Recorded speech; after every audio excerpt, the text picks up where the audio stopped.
Hello and welcome. This is Sahara playing Dragon Age Inquisition. We are in Frostback Mountain in Haven, in the town of Haven. And hello, well, hallelujah anyway. I got my Frosty mod manager, that's what it's called, to work. So now some of my mods are working that I've discovered. And one of them was for fonts. The fonts before, when you read everything, was all in capital letters, which made it hard to read. So the one that I picked now is easier for people who have issues with reading. So this is let's go ahead and read this. The Singing Maiden. Have you ever heard the story of King Bedwin? Bedwin, like most kings, was a man of great pride, who expected nothing but complete loyalty from his subjects. He believed the best way to achieve this was through fear. After all, those who feared him would never cross him or question his rule. Most importantly, those who feared him would always seek to please him. Bedwin cultivated terror in his subordinates through the gleeful and unrestrained use of a contraption referred to as the Maiden.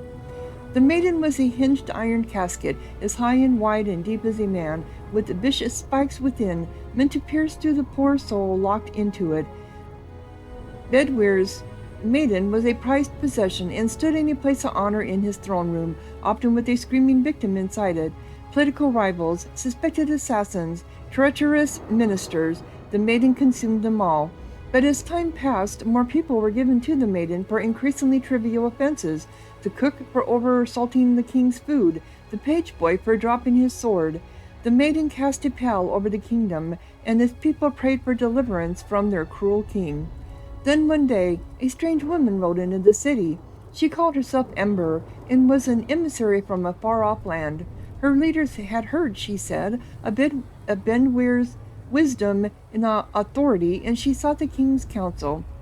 The thought that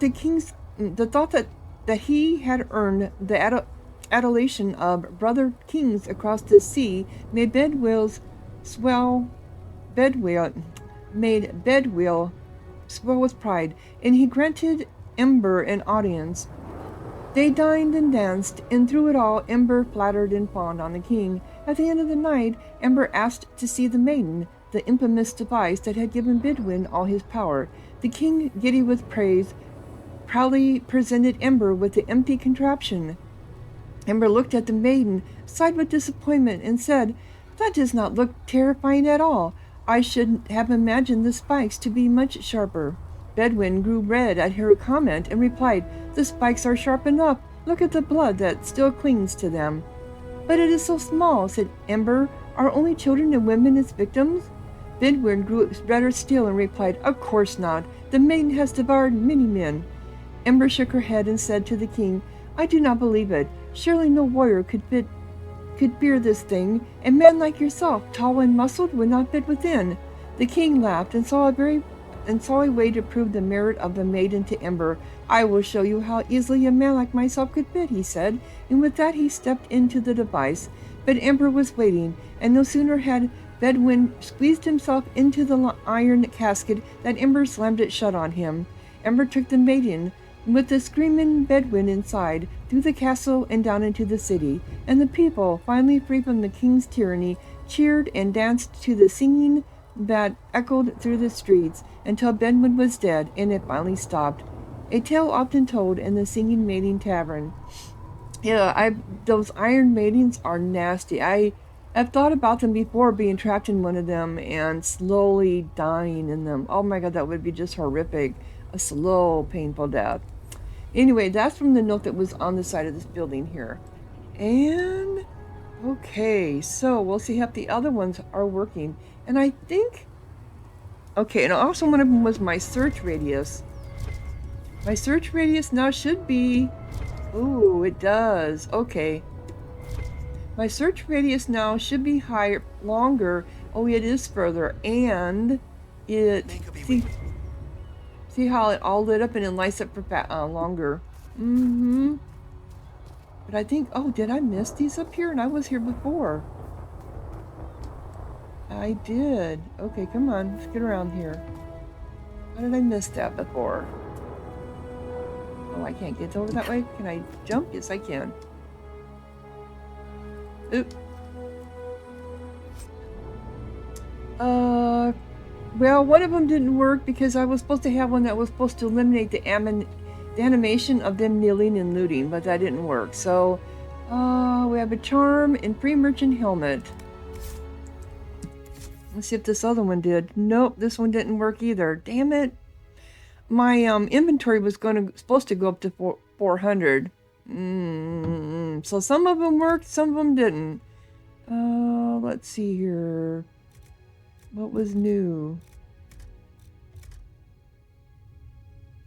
The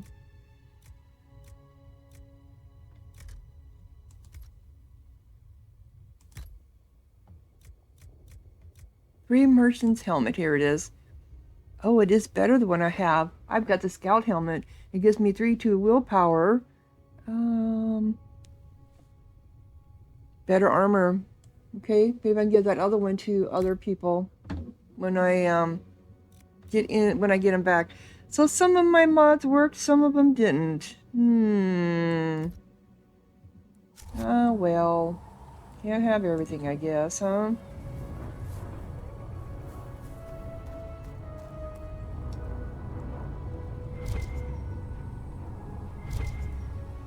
It's still showing something over here.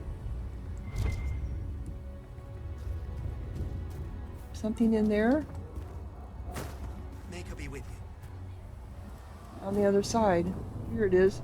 Won't let me in there. Blessings upon you, Herald of Andraste. It won't let me in here. Huh. Why not? So there's something in there I can't get to because I can't get into that building. And how come no noises are showing up? Or I can't hear anything?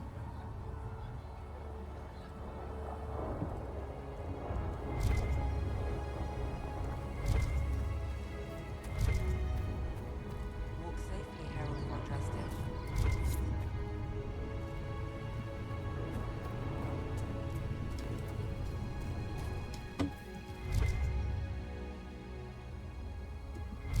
Okay, there's one here. Oh, that's somebody new. I've been all through here. Alright, Spindlewood.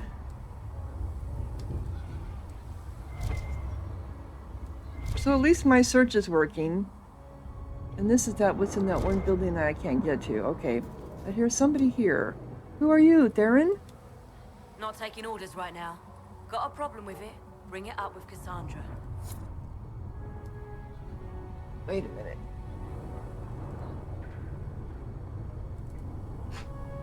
What did she say? Not taking orders right now. Got a problem with it? Bring it up with Cassandra. Oh, okay. So she must be a merchant.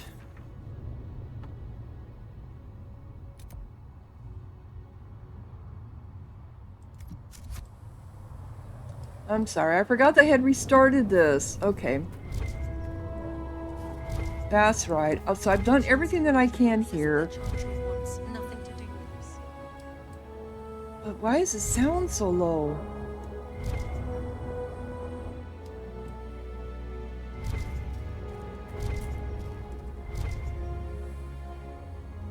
There is something over here. Something over here. Can I get in this building? I can. Okay. Let's investigate first before we go to the chantry.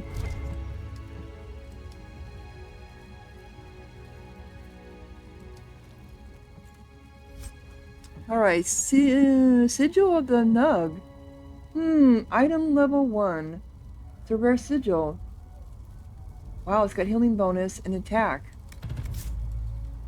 You have found a sigil. Sigils can be attached to armors and give special bonuses along with unique hindrances. Okay, and then I have a note here to read. Patient observations day 2. Pulse normal, breathing normal, still unresponsive. Careful, drop bed, up prep. Alpret extract to hasten her recovery. A lot of thrashing. Mutters about too many eyes. Something about the gray encouraging. And who are you? Adam. Adam? I believe Lady Cassandra wanted to speak with you. Okay. So, I can't talk to him either.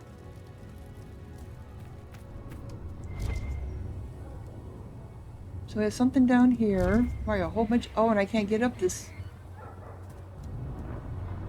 I can't get down this way. Alright. Oop, we got something over here. We got ram leather. Leather. We have something up here. There it is. Can we get up there?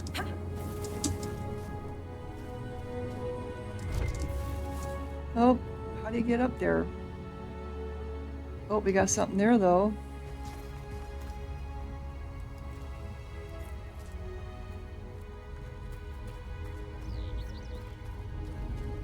There's gotta be a way to get up there. I'm sure I'll find it eventually. And another elf root.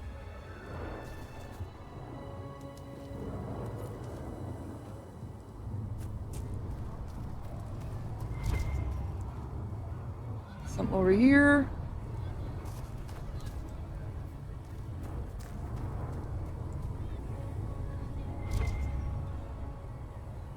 Okay, I can't get past there because they're in the way. I see where it's supposed to be.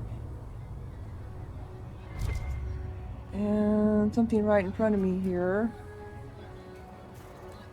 Can I get in here? Yes, I can.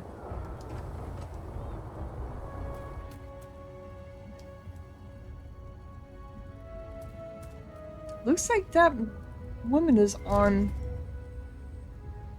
I see her picture almost on every hut. Oh, here's something to read. Come on. The Randy Dowager Quarterly, a well-worn quarterly missive of the suspect virtue, yeah. The Randy Dowager welcomes the cool of autumn with the fall of another, the collected dreams of desire, being the confessions of an apprentice in training more harrowing than harrowing, forbidden dalliances at their most spirited. The Randy Dowager exhibitions for the noble of thought, but spry of step. The lady herself says, enchanting. One supports the circles, if only because closed doors offer the imagination more. 3 scarves fluttered in shock out of 5. RD. Whatever this meant.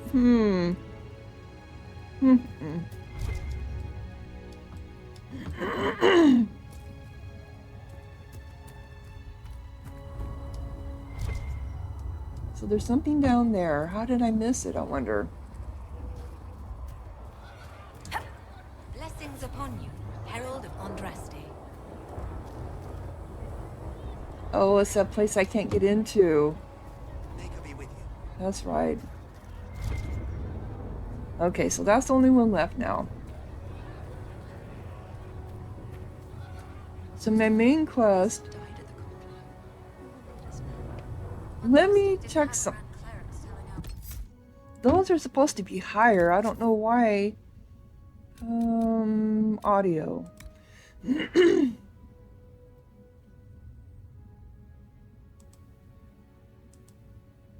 Alright, I got dialogue volume up to 100. Music volume is down to 50. Let's change this to home theater.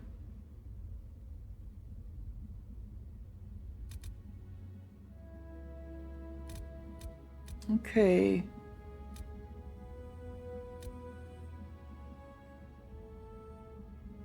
Voice output volume. Maybe that's the one that I missed. No, I think this is for when you're working with other people. Okay.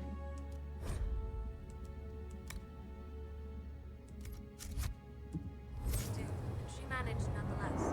Expect us to be like No, it's still not loud. Go in peace, Herald of Andraste. Well, anyway, let's go ahead and enter the chantry. Come on.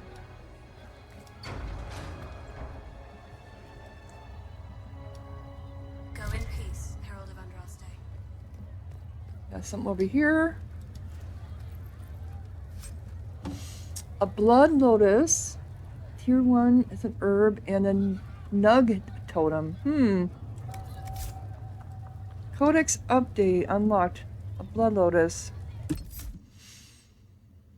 We have a lot of codexes here. Characters. I don't remember which ones I've already read.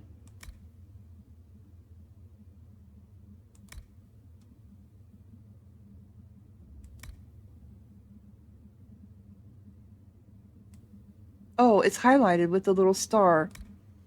Hi, Chancellor Roderick. Okay, now I see how you can tell. There are some who claim men have no place in the chantry beyond the lowest rank of scholarly brothers and those who take their place amongst the Templars. It is not true. This is an organization spanning 7 nations, from the smallest village chantry to the Grand Cathedral in Bioware. It takes more than sermons. It takes more than sermons to keep it alive. There is an invisible army at work, ensuring meals are delivered, repairs are made, and faithful attended to, and much of it done by chantry brothers like myself.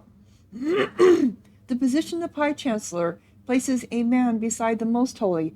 I control who is permitted audience, handle her correspondence, deliver her word to Thetis, and serve as her advisor on matters which may be mundane but cannot be disregarded. He's trying to give himself more merit than what he probably deserves. If I have influence, let it be said it is something I use sparingly, if at all.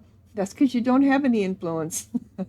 This is a task to which I devote myself with solemnity. I and my fellows bear a burden so that others are free to guide the spirits of Thetis unencumbered. Yeah, he's upset that he can't ever be considered a High Chancellor. So he gives himself a little airs. Yeah. Are there any more here that I haven't read? Nope.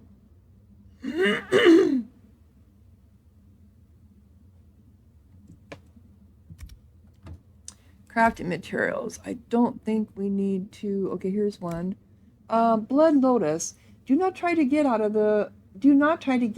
this. We were told you were the best. Do not try to get out of this. We were told you were the best. That is why you were contracted, was it not? You who obtained the 200 white blooming rose bushes for the Empress's winter ball last year? The Countess has been infinitely patient till now, but she doesn't understand why it is so hard to fill the garden pool.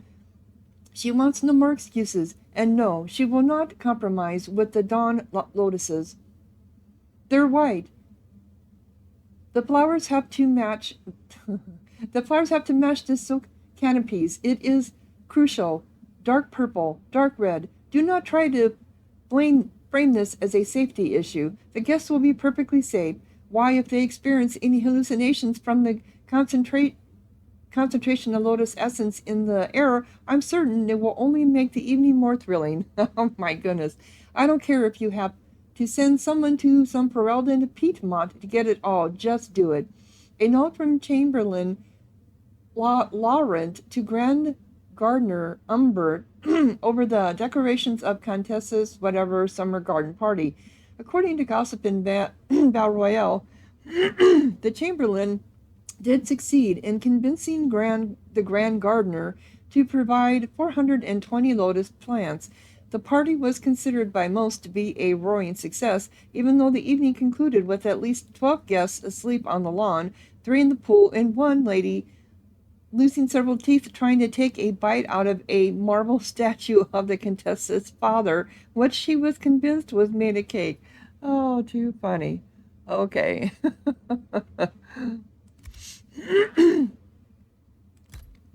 Then we have okay, so creatures. We have the archers. To fight an enemy with a bow or Crossbow was simple, although not always easy. A guard with a crossbow must crank the weapon after each shot. If there is only one such enemy, seek cover and give him cause to waste his shot, and then close upon him before he may fire again. If there are many close to their flank, so you face one guard directly, using him as a second shield, and no other guard has a clean shot at your unprotected back.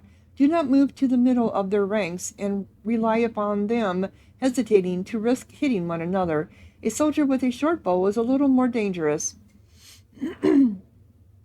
Stories and background of the world of Thetis. Well, this is supposed to be about creatures. A soldier with a short bow is a little more dangerous. Attack him as you would an enemy with a crossbow, but accept that he will likely fire again. Approach with your shield up, even if you must sacrifice speed.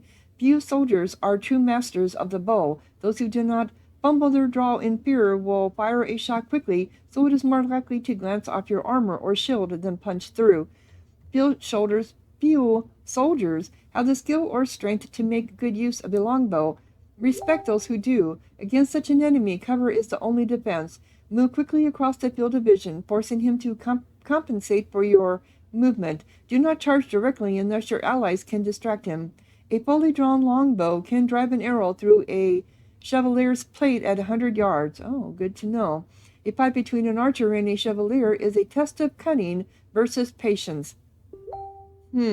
Heavily armored as we are, and faced with lightly armored foes who would harass us, while other archers frustrate me as they do most chevalier, it is good that we fight them, so we remember how to be cunning, how to break in an opponent's patience. An excerpt from a Meditation upon the Use of Blades by Swordmaster. Why is this under creatures? That doesn't make any sense, does it?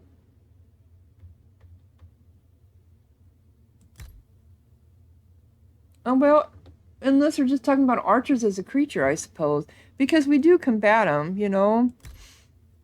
We do end up fighting against them. A pride demon. Yeah, that's the one that we... The most powerful demons yet encountered are the pride demons, perhaps because they, among all their kind, most resemble men, as clever and manipulative as the desire demon, with a penchant for cruel irony that is almost human. I didn't think he looked like very human to me. He was nasty looking. While the demons of desire largely engage in the bribery of mortals, pride will use mortals' own best nature against them. Clever men outwit themselves. Strong men crush themselves. Humble men forget themselves. Jealous men fear themselves. They turn corruption and ruin into an art. And then we had shades. It has often been suggested that the only way for a demon to affect the world of the living is by possessing a living or once living body, but this is not always true. Indeed, a shade is one such creature. A demon in its true form has adapted to affect the world around it. My hypothesis is this. We already know that many demons become confused when they pass through the veil into our world. They are unable to tell the living from the dead, the very static nature of our universe being confusing to a creature that is accustomed to a physicality defined entirely by emotion and memory.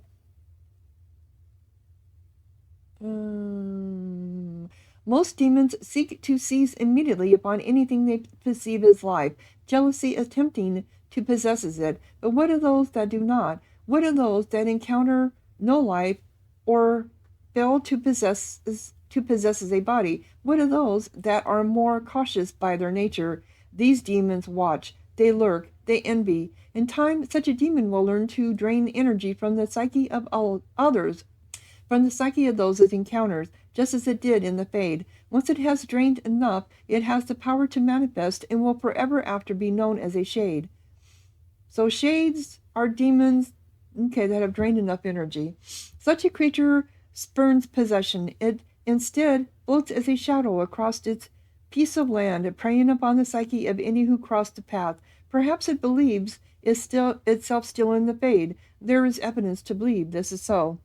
And then the Wraith. Like wisps, wraiths are sometimes thought to be the remains of spirits or demons that have been destroyed.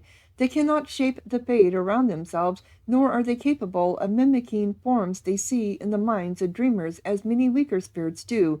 Instead, they are the scavengers of the Fade. dwelling in the shadows of stronger beings, feeding on scraps of thought and emotion. Interesting. Okay. That's enough of reading for now. Okay, so we have several things here we can get into. We have something up here. More loot. Ring of flanking. Oh, scout mile. The Paragon.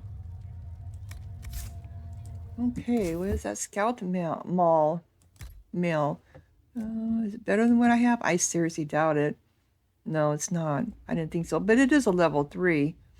Let's see, and then there was upgrades. The sigil of the nug. So I have to be able to find a way to put in a sigil. Got crafting materials, the deep stalker hide, that, and the ram leather, and spindlewood, and summerstone. That's a rune. I thought maybe it was. Okay. And valuables. Aquamarine. It doesn't tell you what this stuff is. Just, probably just stuff we can sell.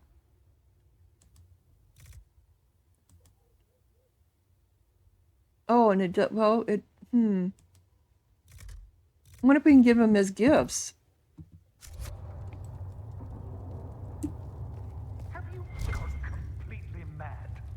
She should be taken to Val Royo immediately, to be tried by whomever becomes default. I do not believe she is guilty. The prisoner failed to seek her. The bridge is still in the sky. For all you know, she intended it this way. I do not believe that. That is not for you to decide. Your duty is to serve the Chancellor. My duty is to serve the principles on which the Chancellor was founded, Chancellor, as is yours. So they're talking about me having a debate. Okay, the Fade. The study of the Fade is as old as humankind. For so long as men have dreamed, we have walked its twisting paths, sometimes catching a glimpse of the city at its heart, always as close as our own thoughts, but impossibly separated from our world. The Treventer Imperium once spent vast fortunes of gold, lyrium, and human slaves in an effort to map the terrain of the Fade, an ultimately futile endeavor. Although portions of it belong to powerful spirits, all of the Fade is in constant flux. The Imperium succeeded in finding the desperate and ever-shifting realms of a dozen demon lords, as well as cataloging a few hundred types of spirits before they were forced to abandon the project. Yet Solas has gone into the Fade countless times, he says. The relationship of dreamers to the Fades is complex. Even when entering the Fade through the use of lyrium, mortals are not able to control or affect it. The spirits who dwell there, however, can, and as the Chantry teaches us, the great flaw of the spirits is that they have neither imagination nor ambition. They create what they see through their sleeping visitors, building elaborate copies of our cities, people, and events, which, like the reflections in a mirror, ultimately lack context or life of their own. Even the most powerful demons merely plagiarize the worst thoughts and fears of mortals and build their realms with no other ambition than to taste life. Alright. So there's something in that. Oh, there's something here to read. A chant for the departed. The light shall lead her safely through the paths of this world and into the next. For she who trusts in the Maker, fire is her water. As the moth sees light and goes toward flame, she should see fire and go towards the light. The bell holds no uncertainty for her, and she will know no fear of death, for the Maker shall be her beacon and her shield, her foundation and her sword. The Transfigurations, often sung by mourners as they light candles. Okay, we're not going to go in there right now. Alright, we have places to go here.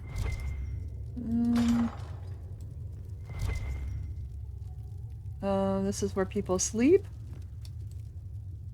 Looks like that. I can't get in that one. I do like this new search function.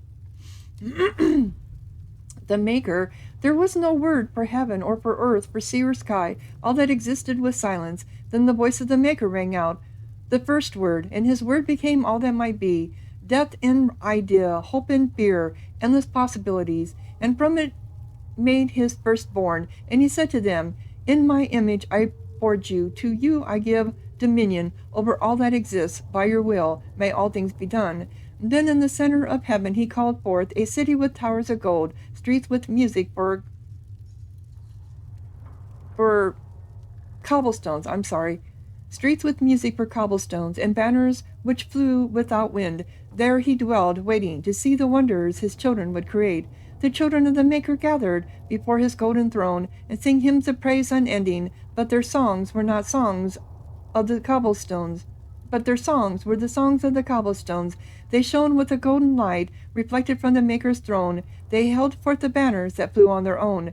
And the voice of the Maker shook the fade, saying, in my image I have wrought, my firstborn, you have been given dominion over all that exists. By your will all things are done, yet you do nothing. The realm I have given you is formless, ever-changing.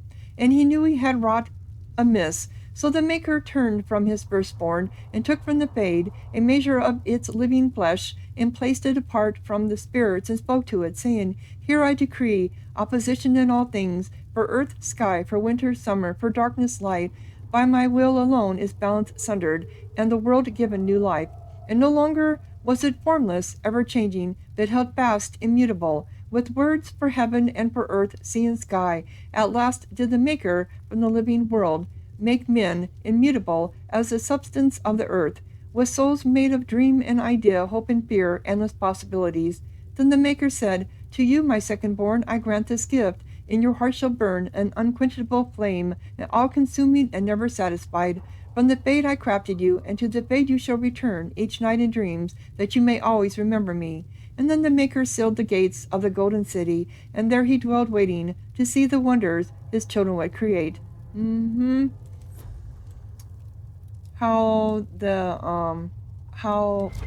about what happened to the firstborn, and then he made the secondborn, which is humankind. Okay, we have a door up here. Oh, I didn't mean to go in here. I want her prepared for travel to the capital for trial. Disregard that and leave us. You walk a dangerous line, Seeker. The breach is stable, but it is still a threat. I will not ignore it.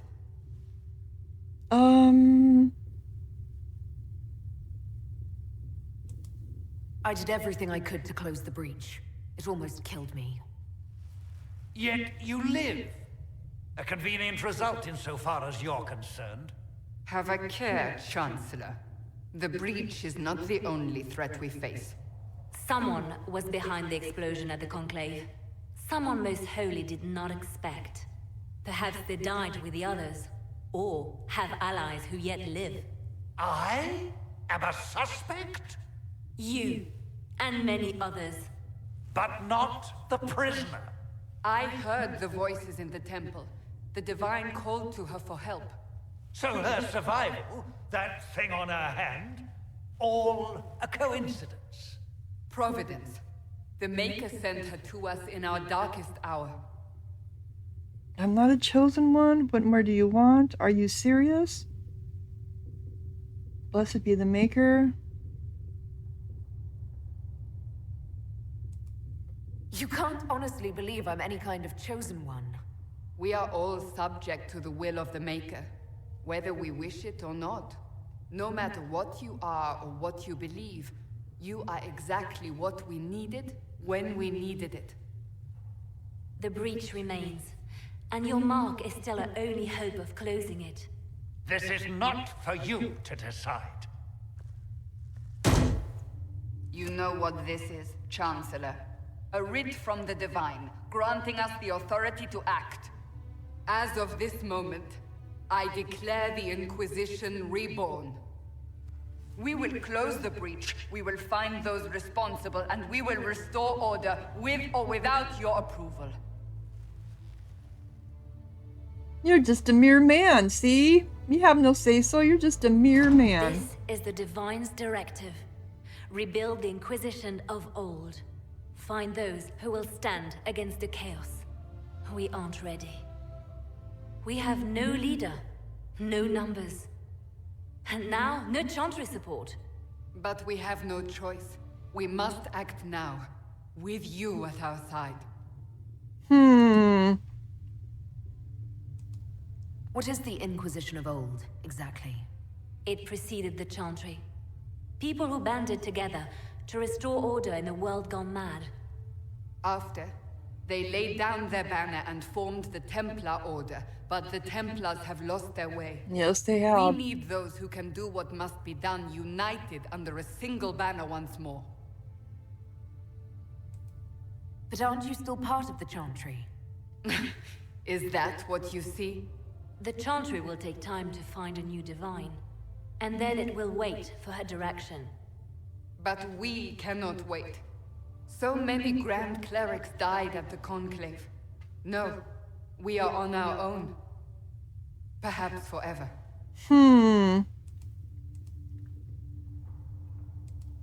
You're trying to start a holy war. We are already at war. You True. are already involved. Its mark is upon you. As to whether the war is holy, that depends on what we discover. What if I refuse? You can go if you wish.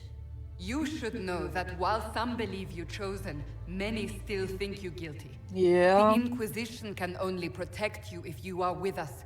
We can also help you. It will not be easy if you stay. But you cannot pretend this has not changed you. So I'm between a rock and a hard place because, yeah, we know people tried to kill us when we were in a coma or whatever, recuperating. If you're truly trying to restore order, That is the plan. Help us fix this before it's too late.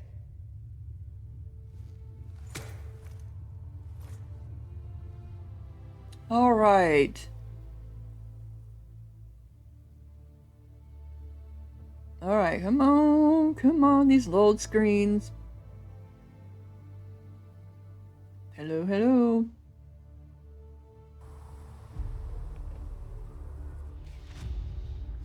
So, that must be our new emblem, but she's been carrying that around on her shield anyway.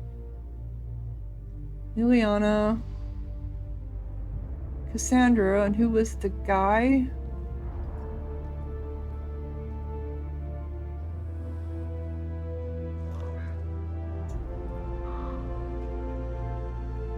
They're not carrier pigeons, they're carrier ravens, I think, is what they're supposed to be.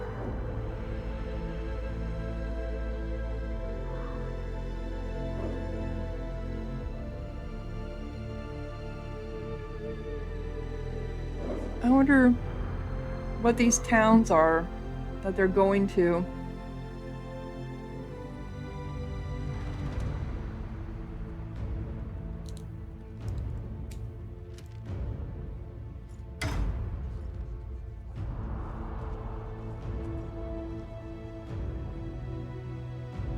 Oh, you're not liking that, do you? Mm-mm.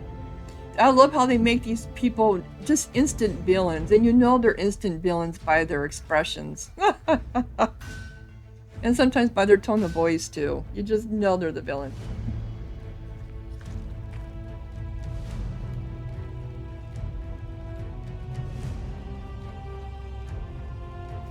She looks like she's limping just a bit. I wonder how long her hair is. She's got it braided and encircled around her head. I just love how that just comes down just as she stands there. Mm-hmm. Okay, so who is this guy? Have we met him yet? I don't remember. Welcome to Dragon Age Inquisition. We are now an Inquisitor. Which, I have problems with that. Okay, so... Haven's Best. So these are all of our influence up by 1. Wow, okay. Whatever that means. So let's go to our... The threat remains. The breach is calmed, but the trouble is only beginning. Report to Haven's Chantry. Haven's best and brightest. Even in these trying times, good help is not so hard to find. Explore Haven and meet some of the Inquisitors, crafting masters. Speak with the smith, speak with the quartermaster, speak with the apothecary. Okay, now I think I can get into areas I couldn't before. And then know thy enemy. Give Minerva an item to research. Some items recovered in battle may later be worth studying. Okay, so let's do these quests in Haven first before we proceed any further. Because now things should be open to us, I'm assuming.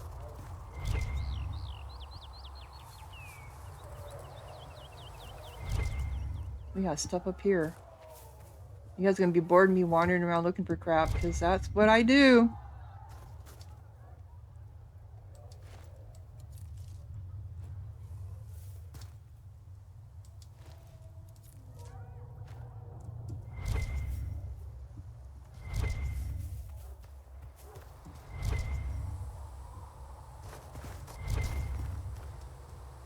Okay.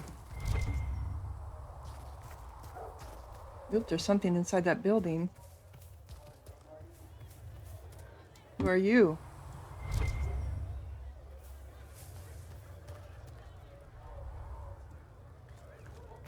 This is the chantry. Many wounded, and not enough bandages to go around.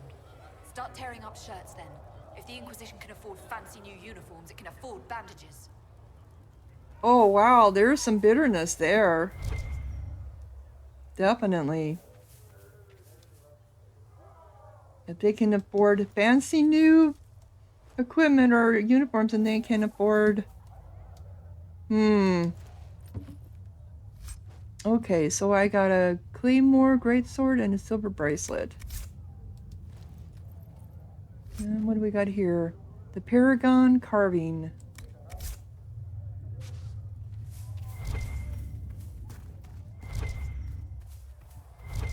Nothing up here.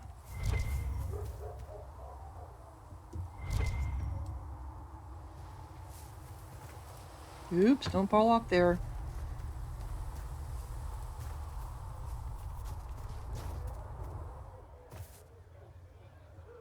Okay, so we don't want to go in the chantry, so let's... It's just like that. Should we surrender or... Don't be foolish. We are the Chantry, as much as any Grand Cleric. That prattle from Valroya isn't the word of the Maker. It's politics. Alright, so let's go up here. How did we get up on the other side up there?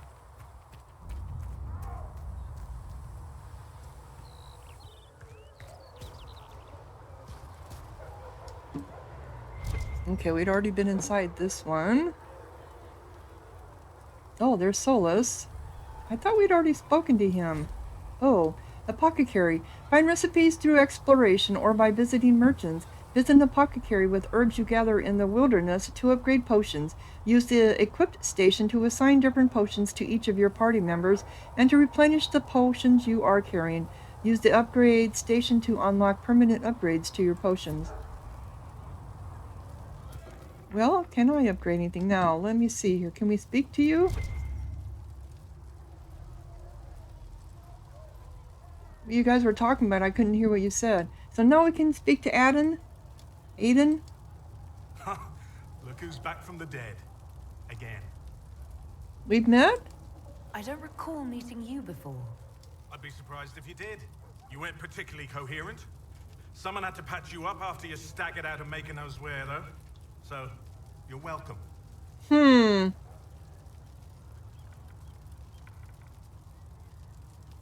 didn't realize. Thank you. Yeah, well, you can pay me back by fixing the world. Name's Adam. I'm in charge of keeping our little band here stocked with potions and elixirs. Not that Seeker Pentagast seems to care whether we've got the supplies to actually do that. Sure. How are your people holding up? There's no shortage of work, that's for damn sure.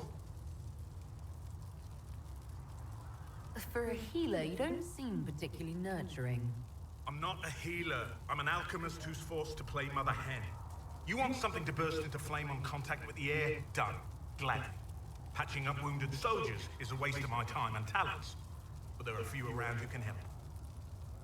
Well, do you need any help then? Is there anything I can do to help out? We're fine as far as raw labor goes. You've more important things to do than tend to me. I only wish I'd been able to find Master Tajin's notes. Old bastard was working on something special. He died at the Conclave, and his notes weren't here. Been too busy dealing with the wounded to look for them. Sure, well, I can probably get those for you. How do I order potions? How do I go about having potions made? Just take a look there and tell me what you'd like. Find a recipe for something better, I can make that too. Okay. Acquired recipe, regeneration potion. Okay, so we have upgrade potions. Potions. Use potions to restore health or enhance magic. You can upgrade potions you have already unlocked. To upgrade a potion, select a category, select a potion, then select the upgrade. Potion upgrades require a significant amount of herbs to unlock. In return, they give you permanent and significant bonuses to your potions. So our healing potions. Instantly increase healing. Oh, I need a Dawn Lotus and 29 Elfra and only have 23. But it increases it by 50%. Or by 50, not 50%, by 50 points. What's a Dawn Lotus? I don't think I've ever found one of those. Wow. Okay. And then regeneration potion. That's Elfrit and one royal Elfrit, which we haven't found that yet either. So none of these are going to be... how about tonics?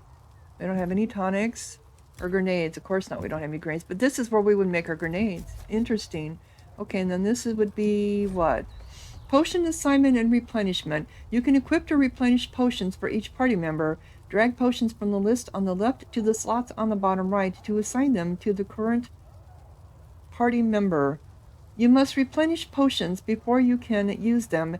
Healing, well, you must replenish potions before you can use... Well, I would think so. I mean, how else can you use them if you don't replenish them? That doesn't make any sense. Healing potions are replenished for free automatically, which is so cool. But all other potions require herbs for replenishing. The type and number of herbs required appear next to the selected potion's description.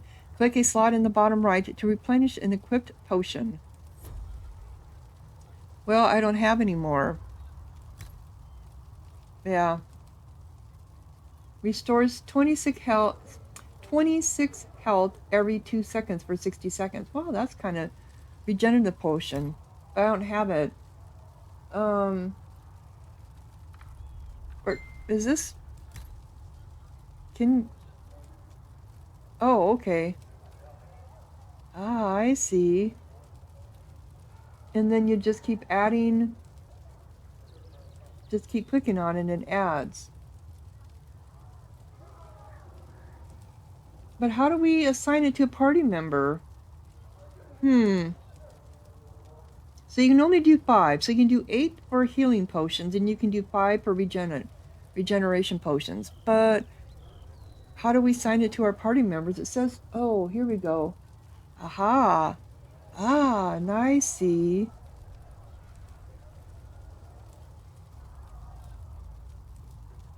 I see. We're going to find a lot more Elfrid, so I'm not too concerned about it. I think this is more important.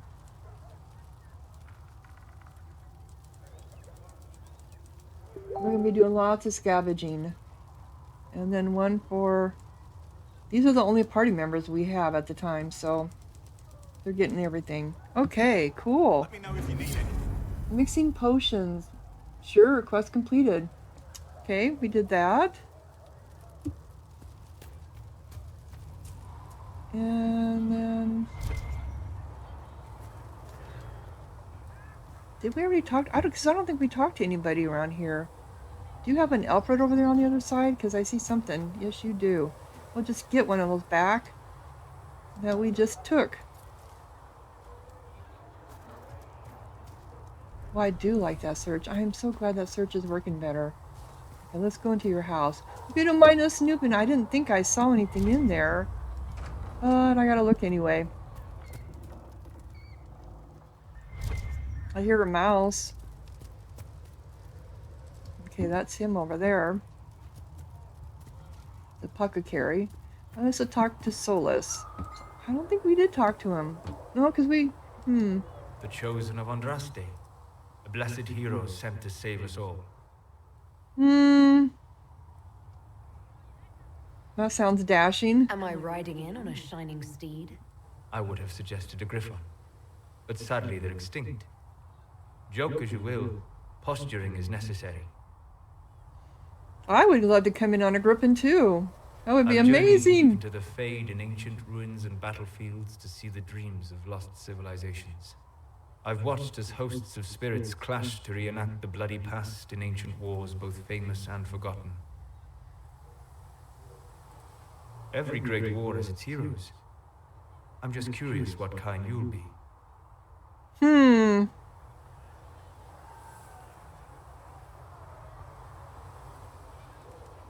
What do you mean, ruins and battlefields? Any building strong enough to withstand the rigors of time has a history. Every battlefield is steeped in death.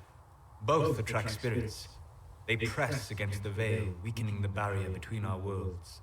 When I dream in such places, I go deep into the Fade. I can find memories no other living being has ever seen. You fall asleep in the middle of ancient ruins. Isn't that dangerous? I do set wards. And if you leave food out for the giant spiders, they are usually content to live and let live. I don't believe that. Those humongous giant spiders. How much food would you have to leave out for them? No. I've never heard of anyone going so far into the Fade. That's extraordinary. Thank you. It's not a common field of study for obvious reasons. Not so flashy as throwing fire or lightning. The thrill of finding remnants of a 1,000-year-old dream? I would not trade it for anything. I will stay. At least until the breach has been closed. Was that in doubt? I am an apostate surrounded by Chantry forces in the middle of a major rebellion. Cassandra has been accommodating. But you understand my caution. Yes, I do. Cassandra trusts you. She won't let anyone put you into a circle against your will. Thank you. I appreciate the thought. But now let us hope either the mages or the Templars have the power to seal the breach. Yeah, I hope they do too. Come on, I'm trying to click on you, see if they have more conversation. Come on. Closing the breach is our primary goal. But I hope we might also discover what was used to create it. Any artifact of such power is dangerous. The destruction of the Conclave proves that much.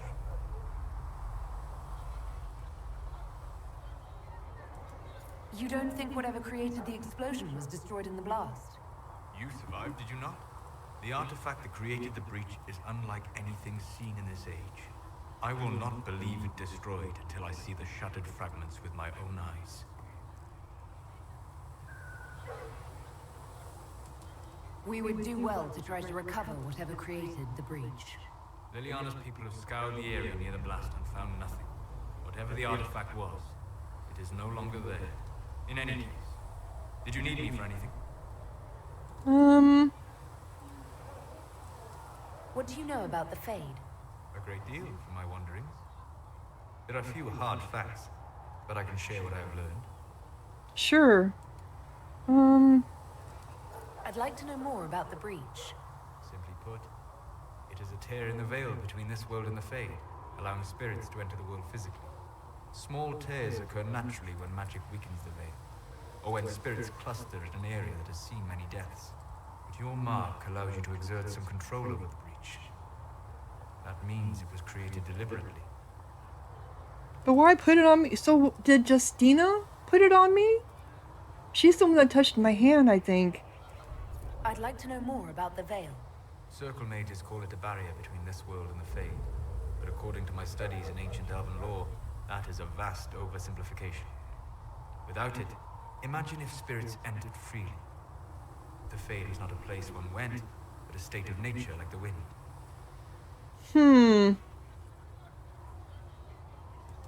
We've got enough trouble with demons already. But would they still be demons? Or would they be part of a natural environment, like a fast-flowing river? Yes, it can drown careless children, but it can also carry a merchant's goods or grind a miller's flour. That is what the world could be if the Veil were not present. For better or worse. Sahara proponent for bringing the Fade to the real world. Interesting. I'd like to know more about demons. The Chantry says that demons hate the natural world and seek to bring their chaos and destruction to the living. But such simplistic labels misconstrue their motivations, and in so doing, do all a great disservice. Spirits wish to join the living, and a demon is that wish gone wrong.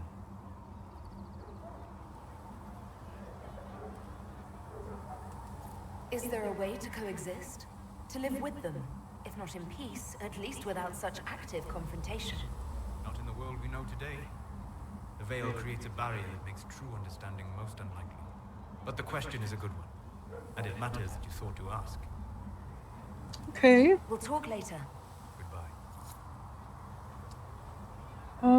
Spirits and demons. Do we want to talk again? Or maybe wait until later? We'll do 2 talks per companion if we can find them. Are we going to have new verses in the Chant of Light now for the Herald of Andraste, telling what she did? It's far too soon to consider anything like that. I was talking with a friend who said there used to be a verse about an elf in the Chant of Light. No, that's not true. I'm sorry, but that doesn't mean the Maker loves you any less. What is this place? Come on, get in there. The mages, the Templars, everyone ready to talk. And now all of them are dead. Just like that. Thank you. Bloody. That's for certain. What is this place? Okay, we got a place to read. A Tale of the Frostbacks. Even mountains had a heart once. When the world was young, Korth, the mountain father, kept his throne at the peak of Helenus, the mountain at the center of the world, from which he could see all the corners of earth and sky, and he saw strong men become weak, brave men grow cowardly, and wise men turn foolish for love. Korth devised a plan that he might never be betrayed by his own heart, by taking it out and hiding it where no soul would ever dare search for it. Wow. He sealed it inside a golden cask, buried it in the earth, and raised around it the fiercest mountains the world had ever seen, the Frostbacks, to guard it. But without his heart, the mountain father grew cruel. His chest was filled with bitter mountain winds that shrieked and howled like lost souls. Food lost its flavor. Music had no sweetness, and he lost all joy in deeds of valor. He sent avalanches and earthquakes to torment the tribes of men. Gods and men rose against him, calling him a tyrant, but with no heart, Korth could not be slain. Soon there were no heroes left, either among men or God, who would dare challenge Korth. The Lady of the Skies sent the best of her children, the swiftest, the cleverest, and strongest flyers, to scour the mountains for the missing heart, and for a year and a day they searched. But sparrow and raven, vulture and eagle, swift and albatross returned to her with nothing. Then the Parthmagan spoke up and offered to find the god chief's heart. The other birds laughed, for the Parthmagan is a tiny bird, too humble to soar, which spends half its time hopping along the ground. The lady would not give the little creature her blessing, for the mountains were too fierce even for eagles, but the Pathagan set out anyway. The little bird traveled deep into the Frostback. When she could not fly, she crawled. She hugged the ground and weathered the worst mountain winds, and so made her lonely way to the valley where the heart beat. With all the god's terrible deeds, the heart was far too heavy for the tiny bird to carry, so she rolled it, little by little, out of the valley and down a cliff, and when the golden casket struck the earth, it shattered. The heart was full, almost to bursting, and the pain of it forced the mountain god to come see what had happened. When Korth heard, excuse me, when Korth neared his heart, it leapt back into his chest, and he was whole again. Then Hakon Wintersorest bound Korth's chest with 3 bands of iron and 3 bands of ice, so it can never again escape, and all the remaining gods named the Pathman honored above even the loftiest eagles.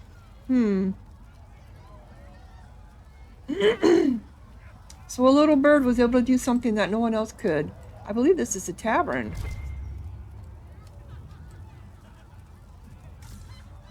Can we speak to you? Yep, we can. This is Bisha. So she's the barmaid. What can you tell me about this area? Adan is Haven's apothecary. He's been making potions and tending to the wounded as best he can. Harrod is the Inquisition smith. Whatever he can't make you, Thren the quartermaster can probably find. And for anything fancier, you can try buying from Segrit. His prices aren't too high. Yet. Oh, there's also Minave. She studies beasts and things, as I understand. Okay. Farewell. Goodbye.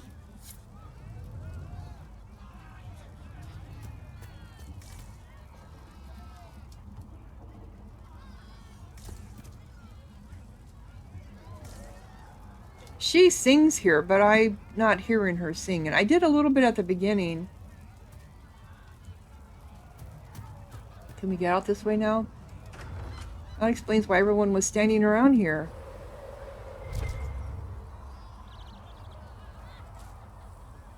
Who is that? That's Solas. Okay, we've already spoken to him.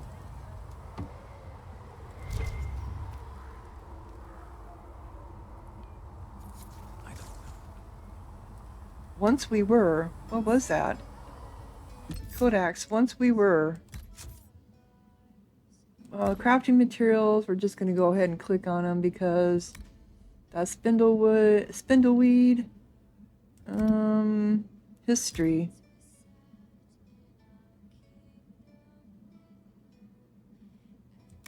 The Conclave. It has been a year of little more than chaos. Yes, the mages voted to dissolve the Circle of Magi, but I will point out this vote came only after increased restrictions were placed on them, following the unfortunate events in Kirkwall. Well, unfortunate maybe, but that was all Anders. Well, not just Anders, was also on the Reverend Mother too. What other choice did they have? Yes, the Templar Order abandoned their duties and elected to pursue the mages to bring them back in line, but after 1,000 years in which their sole role was the mages' keepers, what else could one expect? They envisioned the war over quickly, a single battle that would see the mages' resolve crumble, after which they would meekly return to confinement. Did they really? They didn't understand at all. The Templars never understood at all what they were doing to the mages. That did not happen. This conflict could drag on forever, with advantage on neither side. Both Templars and mages see this, unless they have agreed to come to the Conclave. This is our chance. Words need to be said which have not been said. A compromise must be reached, because there is no other choice. I believe this with all my heart. I am not without fault in all this. Perhaps I pushed too hard for reform, or not hard enough. The Maker has seen fit to give me another chance. I will not squander it. The Temple of Sacred Ashes is where together we will make history, and with luck we will be remembered kindly for it. From the Journals of Divine Justina. And she never got to see it to fruition. So sad. The First Inquisition. The birth of the Chantry took place more than 9 years ago. The mists of time have obscured once well-known facts. It is commonly believed the Chantry alone created the Templars and the Circle of Magi. Do recall there was ever an Inquisition. Those who do believe it predated the Chantry, hunting cultists and mages in a reign of terror, ending only upon its transformation into the Templar Order. This is not quite the truth, and that is the problem with anyone that's like an Inquisitioner. All they do is rain terror and horror upon people and death. That's all they do. That's why, yeah. One must keep in mind the state of Datus prior to the Chantry's creation, a world where the only source of order, the Treventer Imperium, had fallen apart. People blamed magic for the death of Andrastate, the blight, the terror they saw every day, and not without reason. Abominations and demons rampaged the countryside. No one was safe. Desperate groups of men and women initially formed the Seekers of Truth, determined to reestablish order because no one else would do what was necessary.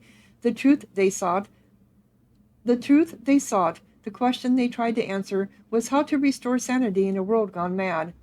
Yeah, that would be hard to do. Was theirs a reign of terror? Perhaps. Evidence suggests they were as vigilant in their protection of mages as they were of regular people. When they intervened, they convened an ad hoc trial to determine the guilty party. This even application of justice led to their poor reputation. The Seekers came down against every group at one time or another, their Inquisition gaining notoriety for being on no one's side but their own. Yeah, and that is what happened. They considered themselves good people, however, followers of the Maker's true commandments. This was never more evident than when they lay down their banner in support of the fledgling Chantry. They believed with all their heart that the Templar Order was the answer a desperate deist needed in a terrible time. Ultimately, the Inquisition was composed of independent idealists, not Chantry zealots. That is the truth. Yeah, I don't see this ending well. As, no, that's not what I wanted. I wanted, the tutorials. Which one had we not, haven't we clicked on all of them? Fade Rise, Apothecary. Yeah, we've already seen all those. Okay. And we'll leave for now. Okay.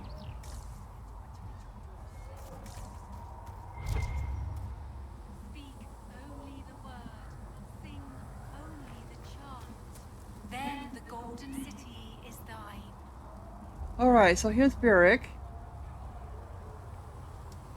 Because we're supposed to, I think we're supposed to talk to our party members, right? Okay, so this is our primary. And this is Know Thy Enemy.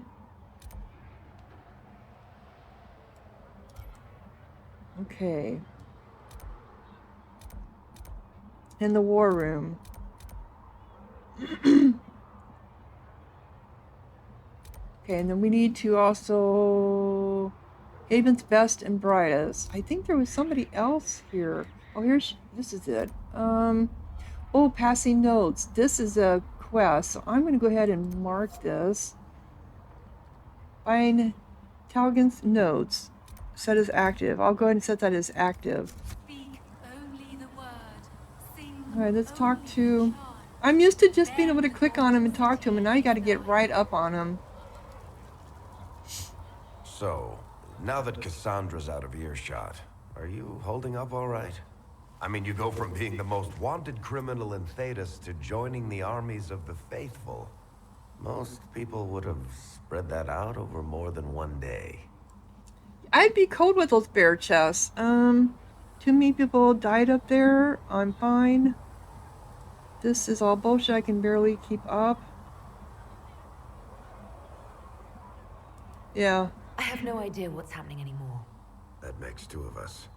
For days now, we've been staring at the breach, watching demons and Maker knows what fall out of it. Bad for morale would be an understatement. I still can't believe anyone was in there and lived. You and me both.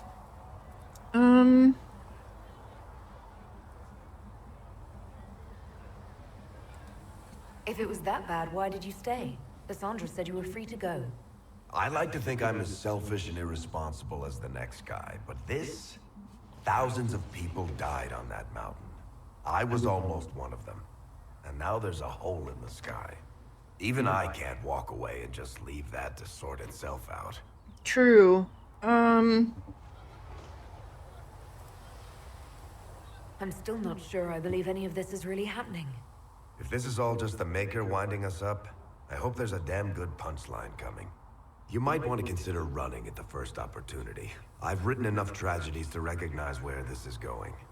Heroes are everywhere. I've seen that.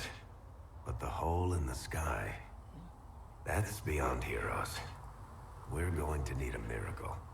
I kind of agree with you on that, Varric.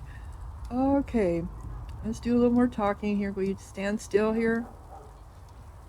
Need something? Yeah, what about the red lyrium? The red lyrium we found at the temple seemed to upset you. My brother Bartrand and I sort of discovered red lyrium during an expedition in the Deep Roads. We located an ancient thaig, so old it barely looked dwarven. There was this idol there made of it. Bartrand brought it back to the surface, and, well, everything's gone downhill from there. So what is it? Just another kind of lyrium? The red stuff is lyrium like a dragon is a lizard. It's not just a different color. It has a whole host of weirdness all its own. I've written to every mining cast house in Orzammar. No one's seen this stuff before or knows where it came from. What makes it special? Regular lyrium can mess you up pretty badly, but you have to ingest it for that to happen. Red lyrium messes with your mind when you're just near the stuff. You hear singing, get violent, paranoid, and then it does creepy shit. Makes things float, brings statues to life. Yeah, it does. Also turned Kirkwall's Knight Commander to lyrium. Everyone's been kept at least 100 paces from it since. How did the red lyrium get in the Temple of Sacred Ashes? I don't know. So as far as I knew, the only piece to make it to the surface was destroyed. And the location of the thaig it came from is a secret. Did someone find more of it in the Deep Roads? That's not a cheery thought. Silent Bleen. I think that's enough on red lyrium. Yeah, not really my favorite subject. Silent Bleen, we're going to be going down into the Deep Roads again. To that same tag? Need something? Can I ask you something, Varric? You want to talk about me? I'm flattered. Also inclined toward extravagant lies. Are you from Ferelden? Orlais? Free Marches, born and raised in Kirkwall. And despite whatever you've heard, no, Kirkwall's not that bad. I think it is. I'm not clear on your line of work. You're a merchant? I'm a businessman. My family has a seat in the Dwarven Merchants Guild. Merchants buy and sell goods. Businessmen buy and sell stores. In my spare time, I manage a spy network, and occasionally, I write books. Yep, he does. If you run a spy network, why is Leliana our spy master? To be honest with you, she's just a better spy master. The truly great ones can keep their distance. They don't get attached to their people. Me, I always wind up babysitting my informants and worrying about their families. We're in better hands with her. You're an author. What kind of books have you written? I've tried my hands at a few genres. My crime serials are my most popular. Hard in Hightown, guards breaking the rules to get things done.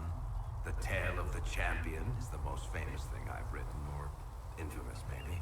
I started a romance serial once, Swords and Shields, but to be honest, I don't have a knack for romances. Most of my stories end in tragedy. Probably that says something unfortunate about me personally. Yeah, it probably does. But that's a good writer, though. Romances are all just happy ever after. They're boring. What sort of shops do you own? Actually, we don't own shops. That was just an example. Mostly we invest in moneylenders. Auction houses, a few mercenary companies, a couple of smithies. I think we own half a beet plantation in Ravane somewhere. Most of that's my brother's doing. Bartrand had business sense. Not much tact, but loads of business sense. I wonder how Bartrand's doing now. He was in kind of a loony bin. How do you and Cassandra know each other? You heard about the Kirkwall Chantry being destroyed? The guy responsible used to be a friend of mine. The Seeker had questions about that, and I had answers. What about your crossbow? Where did you get that crossbow? I've never seen one like it. Bianca, she's one of a kind. Funny story. I bought a salvaged ship and found her locked in a dragonbone reinforced chest in the hold. I broke 36 lockpicks and blunted 9 saws opening that trunk, but it was worth it. Oh my god, that is not how he found it. That's just funny. That's a whole different explanation of what he found than what he told us in Dragon Age 2, that it was a friend of his, another dwarf, made it for him. Who is she named for? I can't tell you. And the reason for that is? Complicated. It's the one story I'll never tell. We just have to leave it at that. Now I want to know. Thanks, Varric. No problem. I want to know why he named it Bianca. Obviously, it's probably someone he fell in love with at one time. Maybe a wife that left him. Who knows? But I have a feeling that's probably what it is. But I'm over an hour again. I'm going to go ahead and close down this episode. And when we come back, we'll finish investigating Haven here. And then do some of these little quests. We got that one... the notes that we need to find. So if you're enjoying, click like, leave a comment, subscribe. And thank you so much for watching. Sahara out.